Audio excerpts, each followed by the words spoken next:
Oke, hari ini adalah hari kita bertemu ke pertemuan 8. Sebelumnya bismillahirrahmanirrahim. Assalamualaikum warahmatullahi wabarakatuh. Apa kabar semuanya? Semoga sehat selalu. Hari ini kita berbagi materi yang dibahas oleh kelompok 3, yaitu tentang perkembangan sosial emosional anak usia dini, di mana dalam pertemuan ini kita akan lihat teori-teori perkembangan sosial emosional anak usia dini, yang mana teori-teori sosial sesuai dengan RPS kita ada 3, ada psikoanalisa Sigmund Freud, ada rentang hidup atau psikososial Erik Erikson, dan teori belajar sosial Albert Bandura. Nah, kita akan coba simpulkan inti-inti dari materi ini sehingga teman-teman lebih memahami tentang teori perkembangan sosial emosional. Yang pertama kita lihat psikoanalisa Sigmund Freud, di mana Sigmund Freud ini punya dua teori, yaitu teori kesadaran, di mana di situ itu dia bahas tentang alam sadar dan alam bawah sadar. Yang kedua adalah teori struktur kepribadian, di mana dalam struktur kepribadian kita, kata si Sigmund Freud ada unsur id, ego, dan superego. Apakah itu masing-masing? Mari kita lihat penjelasannya. Yang pertama, kesadaran bahwa di dalam diri kita, kata Sigmund Freud, ada yang disebut dengan alam sadar. Di mana alam sadar ini merupakan sesuatu yang kita sadari pada saat-saat tertentu yang kita dapatkan melalui penginderaan langsung, ingatan pemikiran, fantasi, dan perasaan yang kita miliki. Nah, terkait erat dengan alam sadar ini adalah alam prasadar, yaitu yang kita sebut dengan istilah kenangan yang sudah tersedia. Yaitu segala sesuatu dengan mudah dapat dipanggil ke alam sadar. Kenangan-kenangan yang walaupun tidak kita ingat waktu berpikir, tapi dengan mudah dapat kita panggil kembali. Namun, alam kesadaran atau alam sadar ini sangat sedikit dalam proses pikiran kita. Jadi, lebih besar kapasitasnya adalah alam bawah sadar atau unconscious mind. Di mana bagian ini mencakup segala sesuatu yang sangat sulit dibawa ke alam sadar, termasuk segala sesuatu yang memang asalnya dari alam bawah sadar. Apa yang berasal dari bawah alam sadar tadi? Nafsu dan insting, ya. Terus, alam bawah sadar itu, kata si Freud, juga merupakan sumber motivasi dan dorongan. Jadi kita bisa mensugesti diri kita agar kita mampu melakukan sesuatu, mensugesti, memberi sumber motivasi untuk kita untuk melakukan segala sesuatu. Ya. Yang mana inilah yang akan mendorong kita untuk berkarya. Namun anehnya, kita memang sering terdorong untuk mengingkari atau menghalangi seluruh bentuk motif ini naik ke alam sadar. Sehingga apa? Motivasi itu samar-samar. Kadang-kadang kita mau, kadang-kadang kita tidak mau. Nah, ini yang disebut dengan alam bawah sadar. Sebenarnya kita bisa bangkitkan dan sangat luar biasa ketika kita mau membuka diri dan mau membangkitkan motivasi dari dalam diri. Selama ini apa? Kita ragu-ragukan. Ragu-ragu itulah motivasinya tidak muncul. Terus yang kedua, Sigmund Freud membicarakan tentang struktur kepribadian. Di situ ada dijelaskannya tentang id, ya, ego dan superego. Apa itu id? Id itu adalah bagian pribadi kita yang paling dasar di mana ego dan superego berkembang.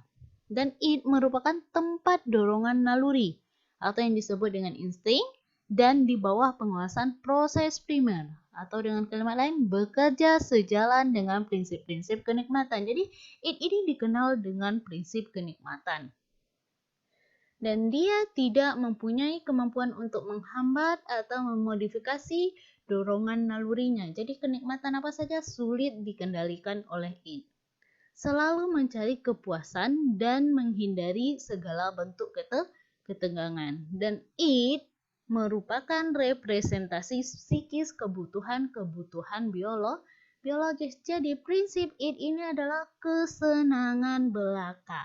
Kalau kita dikuasai id, kita akan melakukan segala sesuatu hanya untuk kesenangan belaka tanpa memikirkan apapun. Nah, biasanya kita akan jatuh yang namanya golongan binatang. Binatang hanya memikirkan id, yang berkembang adalah id-nya. Hanya memikirkan kesenangan belaka. Selanjutnya ada yang namanya ego atau Dutch age, ya. Di mana dia adalah penghubung antara id dengan kesadaran atau yang disebut dengan super ego. Terus mereka bersifat rasionalis, represi dan agresi, ya. Mencari objek-objek untuk memuaskan keinginan nafsu dimunculkan oleh id untuk mempresentasikan apa yang dibutuhkan oleh organisme. Jadi yang bekerja di sini adalah logika, realitas. Kalau saya tidak makan berarti saya kelaparan, berarti saya harus makan. Jadi kadang-kadang ego ini bisa berpikir normal, kadang-kadang dia terpengaruh oleh id. Jadi ego ini bersifat labil. Ya, terus dapat beradaptasi dengan kenyataan dan selalu berusaha membuat id senang, namun kadang mendapati hambatan dari dunia nyata. Nah, ini dia yang logika. Kalau saya habiskan semua makanan ini, nanti saudara saya nggak dapat, jadi saya harus meninggalkan. Tapi saya belum kenyang. Nah, ini yang terjadi pada ego. Nah, ini yang bisa terjadi pada diri kita. Kadang-kadang kita bisa sangat jahat, kadang-kadang kita bisa sangat baik. Tergantung ego kita dipengaruhi id ataukah dipengaruhi oleh yang namanya super ego. Nah, ini dia. Super ego biasa juga dikenal dengan wasit tingkah laku atau hati nurani. Dia akan menghalangi dan mendukung ego. Kalau ego itu benar, cara pikirnya akan didukung oleh super ego. Ya, jadi hati nurani itu adalah wasit, boleh tidak boleh. Disitulah terjadi konflik dalam diri seseorang, sehingga apa? Kadang yang menurut egonya, saya harus makan gitu kan, saya belum lapar, saya boleh habisin semua. Itu kalau ego dipengaruhi oleh id. Tiba-tiba kalau super ego mempengaruhi, jadi kan ada teman-teman lihat film tuh, ada si putih si hitam. Si hitam ini diibaratkan id, yang di tengah ini nyata ini ada ego, yang si putih adalah super ego. Jadi mereka akan saling mempengaruhi, ya. Dan juga berfungsi untuk menghalangi impuls atau menegakkan ego agar sesuai dengan moralitas sosial. Nah, ini super ego ini adalah segala sesuatu yang berjalan sesuai dengan norma-norma. Jika tidak sesuai dengan norma, maka dia akan mencoba melarang ego untuk melakukan, ya. Nah, itu dia tentang Sigmund Freud. Selanjutnya kita lihat tahapan perkembangan psikososial Erik Erikson, di mana Erikson ini disebut dengan teori psikososial. Di sini dia akan membahas tentang kehidupan seseorang dipengaruhi oleh pengaruh-pengaruh sosial. Ya, di sini Erikson akan melihat mulai dari usia dini sampai usia tua. Nah, Erikson membahas ada 8 ya tahapan perkembangan. Ada yang disebut dengan trust, ya. Trust dan mistrust itu usia 0 sampai 2 tahun. Terus autonom. Nah, ini dia. Ada tahap perkembangan trust mistrust, tahap perkembangan autonom, ya. Terus ada perkembangan inisiatif, kerajinan, identitas, keintiman dan isolasi, generatif, stagnan, dan integritas. Nah, kita lihat satu-satu.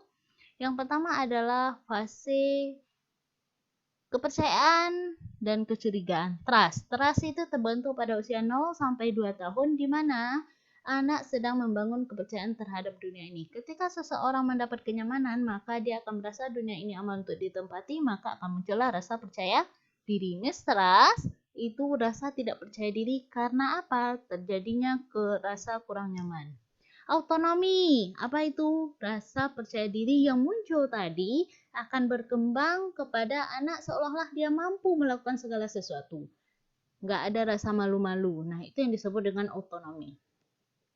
Terus masa inisiatif, ketika anak sudah otonomi, maka dia akan menjadi anak yang setelah percaya diri, dia akan menjadi anak penuh dengan inisiatif. Kenapa? Dia tidak takut memberikan ide. Terus Setelah dia inisiatif, ketika inisiatifnya dihargai, maka dia akan menjadi anak yang rajin. Ya. Setelah itu baru menanti anak yang rajin itu akan punya identitas, ya. Nah, di sini masa remaja nih.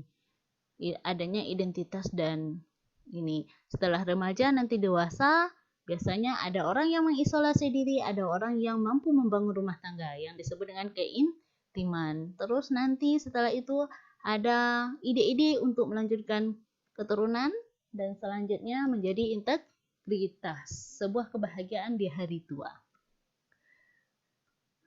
Terus yang ketiga adalah teori belajar sosial Albert Bandura. Ya, nanti kalian juga boleh searching tentang teori psikososial Erik Erikson, nanti akan kita bahas lebih mendalam saat kita melihat perkembangan dan pelayanan perkembangan untuk anak usia dini, ya. Yang ketiga adalah teori belajar sosial Albert Bandura, di mana Bandura ini menyatakan bahwa anak belajar lewat situasi-situasi sosial atau lewat pengamatan. Nah, bagaimana anak belajar? Dengan cara meniru atau pemodelan. Anak melakukan peniruan terhadap orang dewasa. Nah, dalam hal ini, orang tua dan guru memainkan peran penting sebagai seorang model atau tokoh bagi anak-anak untuk menirukan tingkah laku. Jadi kemampuan sosial emosional anak menurut si Bandura adalah anak-anak bertingkah sesuai dengan model. Seperti apa model gurunya, seperti itu pula anak di sekolah dan di rumah. Seperti apa orang tuanya, seperti itu pula anak akan berperilaku. Makanya kalau ada masalah-masalah, orang selalu mengaitkan seperti inikah orang tuanya, ya. Nah, itu yang dimaksud dengan Albert Bandura bahwa perilaku sosial emosional itu muncul karena adanya model yang ditiru anak. Ya, jadi di sini adalah prinsip imitasi. Seperti apa anak menirunya? Ada meniru secara langsung, ada meniru secara tidak langsung, ada secara langsung dan tidak langsung digabungkannya, atau hanya mau sesaat seperti di film-film. Lihat sesaat, cobakan habis itu hilang lagi. Itu yang peniruan sesaat. Terus peniruan berkelanjutan. Pasti diulang anak berkali-kali sehingga menjadi sebuah bentuk tingkah laku, ya.